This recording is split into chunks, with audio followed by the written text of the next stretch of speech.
You ask Tiger to solve. This deals with linear equations with one unknown. The final result is h equals 1.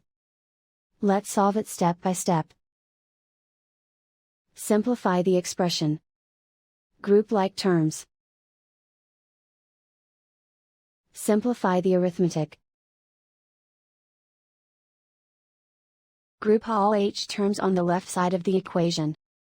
Subtract 6h from both sides. Group like terms. Simplify the arithmetic. Group like terms. Simplify the arithmetic. Group all constants on the right side of the equation. Subtract h from both sides. Simplify the arithmetic.